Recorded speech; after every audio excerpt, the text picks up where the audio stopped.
Magandang umaga po sa ating lahat, mga ginigiliw, mga minamahal ng Panginoon.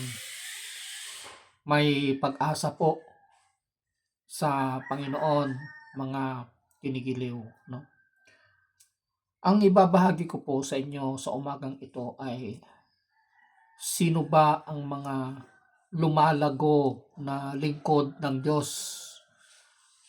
O sino ba ang pakakakitaan natin na ang isang lingkod ng Diyos ay lumago, spiritual, o at sino naman ang mga lingkod ng Diyos na namumuhay pa ayon sa laman, mga ginigiliw, no? So, paano po natin makikita na ang isang lingkod ng Diyos ay lumago, mga ginigiliw, no? Siya ba ay lumago spiritual o nasa kanya pa rin ang pagiging makalaman, mga ginigiliw? Alam nyo, ang palatandaan ng isang lingkod ng Diyos na lumago ay hindi siya nakatingin sa kanyang mga kapwa, no, na iglesia. Hindi niya tinitignan ang kanyang mga kapwa na pastor o mga lingkod ng Diyos, yung kanilang kahinaan, yung kanilang ah, hindi niya tinitignan yung kanilang kahinaan, no? Hindi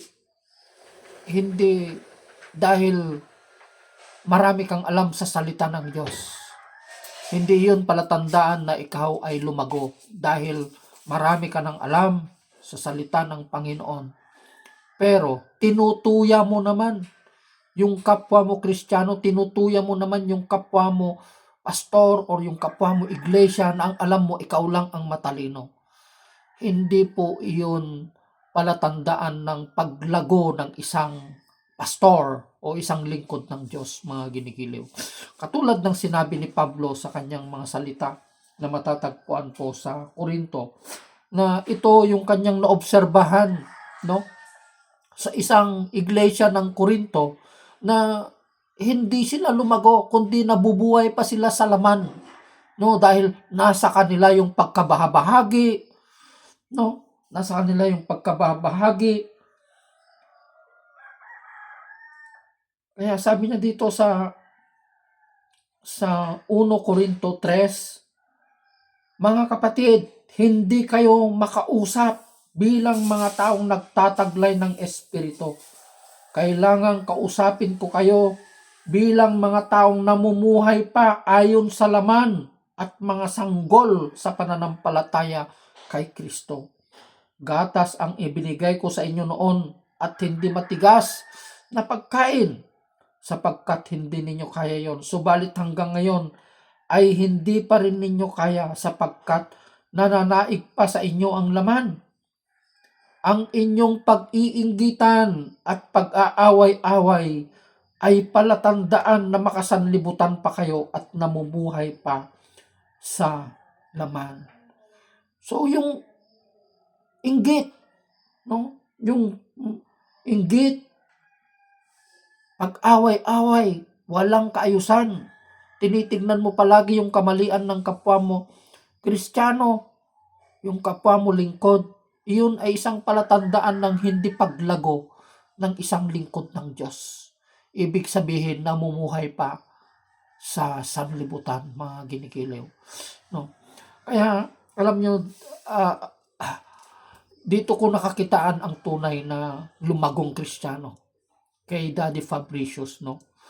Na nakasentro lamang siya sa pagtuturo patungkol sa ating Panginoong Jesucristo. Hindi niya tinitignan yung kamalian ng ibang mga lingkod ng Diyos, ng mga ibang iglesia, mga ginigiliw, kundi nakasentro lamang siya sa buhay ng ating Panginoong Jesucristo. Nakasentro lamang siya sa magandang balita, na ang magandang balita na ito ay walang iba kundi ang ating Panginoong Jesucristo. Kung wala ang ating Panginoong Jesucristo, wala pong magandang balita. Iyon ang pinakamagandang balita na nangyari sa kasaysayan nang mula pa ng likhain ng Diyos ang mundo, ang pagdating ng ating Panginoong Jesucristo na Mesaya at tagapagligtas ng ating buhay. Kung bakit siya naging magandang balita? Dahil ang Espiritu ng Diyos, ang salita ng Diyos ay naging tao. At yung tao na yon, naging tao ang kanyang Espiritu, yon ang ating Panginoong Jesucristo. Siya ay namatay at muling nabuhay.